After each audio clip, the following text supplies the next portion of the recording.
What's going on, everybody? Welcome back to TTB Ravens Media. This is the Trust the Bank podcast. We're recording this on Sunday, so just know that we put out questions to the YouTube audience, to the Twitter audience, just saying, give us topics that we want to talk about. And you guys responded. We got a couple of good topics as well as some that we came up with. But as always, if you have any questions, you want us to talk about different things, please comment them in any of the videos. Because we will talk about them, whether it's on the live stream, on TikTok, on YouTube, podcast recordings, whatever it may be. Let us know what you want us to talk about.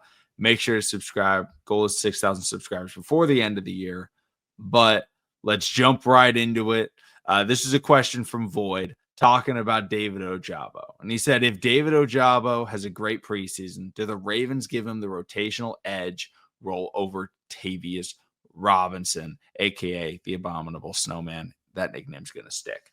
Joshua, David Ojabo had a really good preseason game. Yeah, he did.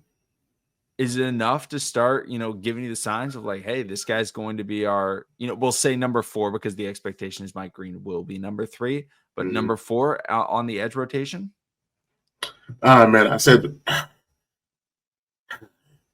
it's good to see David Ojabo in the beginning of the season. I mean, when we picked him up, we didn't see him until maybe about 1 or 2 games in his rookie year, and another 1 or 2 games the following year. So it's really hard to call. It's really hard to put a guy in a rotation when he has not given us enough to to give him the nod. Tavius Robinson, he has continuously took the opportunity when given to stack up those moments. So it really comes down to David Ojabo and his health, man. I would love to see David Ojabo out there on the field more. I mean, we all know and seen what he can do at University of Michigan, and also when he gets the nod to get on the field. He is disruptive. He knows how to set the edge. He can run down sideline to sideline. I feel like he's a good guy. I feel like he'll be a great rotational guy.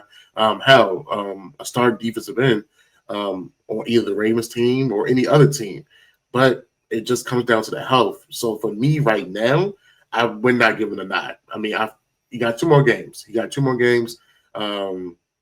I love to see how he continues to stack up, and his stock goes up. But right now, because of that health, because of I've seen more of a body of work out of Tavius Robinson, and plus Tavius Robinson is a Swiss Army knife. You can put him on the inside and you can put him on the edge too. So right now he kind of has that edge over David Ojabo.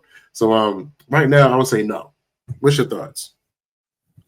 I mean, it's really difficult because Tavius Robinson and David Ojabo are very different players, right?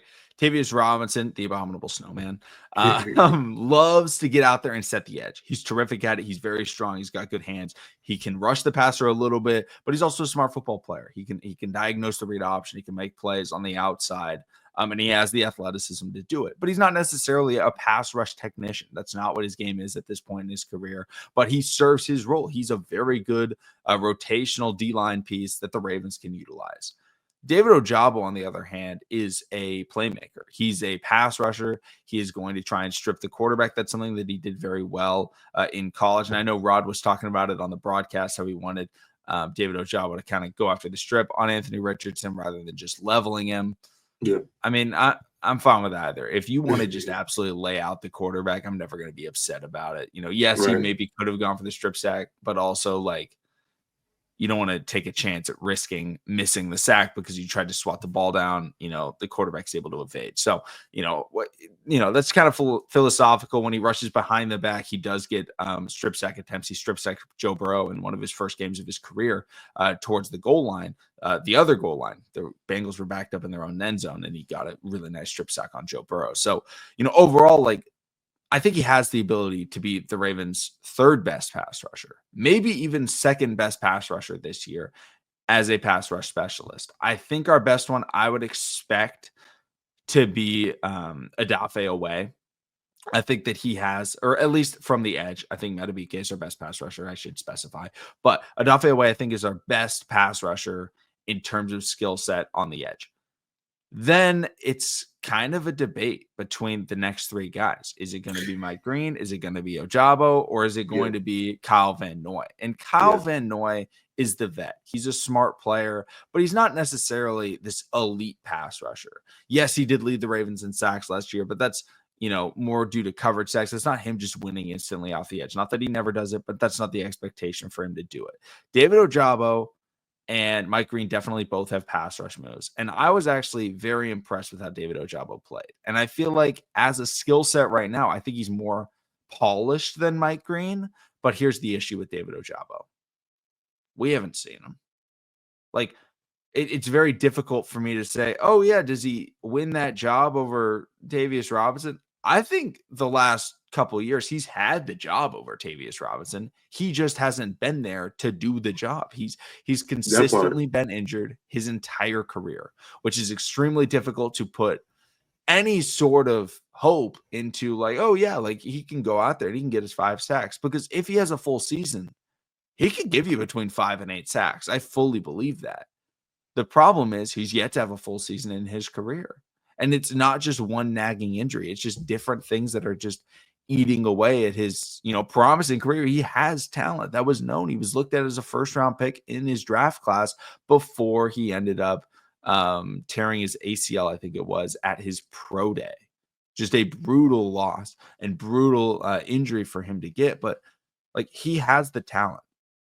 He can be this team's situational pass rusher that comes in over a Mike Green, or maybe both of them come in different situations, because the benefit is Kyle Van Noy and Odafe Oweh, they are, potentially every down pass rushers because they can both set the edge. But if you want a guy that can just go out, line up super wide and get you a sack, you probably go with Mike Green in front of Kyle Van Noy. But David Ojabo, if you want to have a little bit more power, a little bit more versatility, put him on the line, and he's going to get you, a little bit of a pass rush. A little bit less athletic than Mike Green, a little bit worse bend, but I think a little bit more technique with the hands and physicality at the point of attack is kind of where they sit right now. Not saying he's, he's drastically better, he's drastically worse. They're just two different passers, two different molds. The problem is we just haven't seen him healthy, so it's very difficult for me to, give any nod. But, hey, we're seeing the tools. We're seeing the keys to his way onto the field. There. The door is there. He has an opportunity. Can he win the job? Absolutely. I mean, I wouldn't be shocked if he has a full season. He could be a starting pass rusher for the Ravens, David Ojabo. Like, that was what he was drafted to be. Yeah. And he could absolutely take over for Kyle Van Noy if he is healthy. But that's a big if at this point in his career. So it's hard for me to kind of give him that nod. Yeah, man. I mean, I'm totally in agreement with you with that. I mean, because at the end of the day, the following year, what we drafted Adisa Isaac. Now all of them, it's almost like the Lamar Jackson effect, but instead of it being Lamar Jackson, it's Odafe Oweh. They're getting guys that Odafe was cool with back in high school and started playing ball with. I mean, it's almost like how the Eagles did with the Georgia Bulldog Eagles.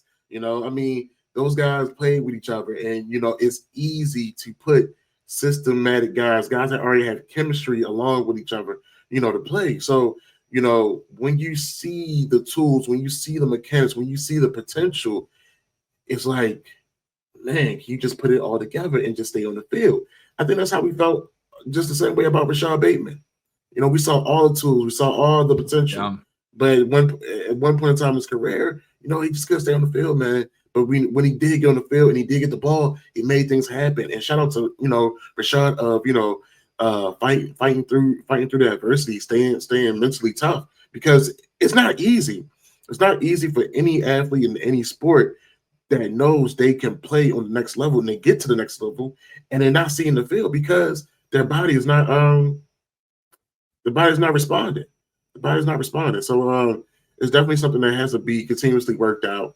And once again, we all root for David Ojabo. David Ojabo has to stay healthy and get out there on the field and just be consistent out there, man. But I mean, like you said, the job has been his. Just got to stay on the field. Yeah, it's I love the comparison you made to Rashad Bateman, because Rashad Bateman was the exact same thing. Now, he was in a little bit more of a predominant role with him because he was asked to be our number 1 wide receiver. Ojabo was kind of drafted. It was like, hey, maybe you can be our number 2 pass rusher. So it wasn't as important a role, but it was like, hey, he missed, almost his entire rookie year because of an injury, comes in and it's like, shows the flash. I'm like, okay. And then he gets injured again, and you don't really get to see him in preseason. You don't get to see him for a lot of the season. And he shows a little flash when he comes in, and then he gets hurt again. But the benefit is Rashad Bateman.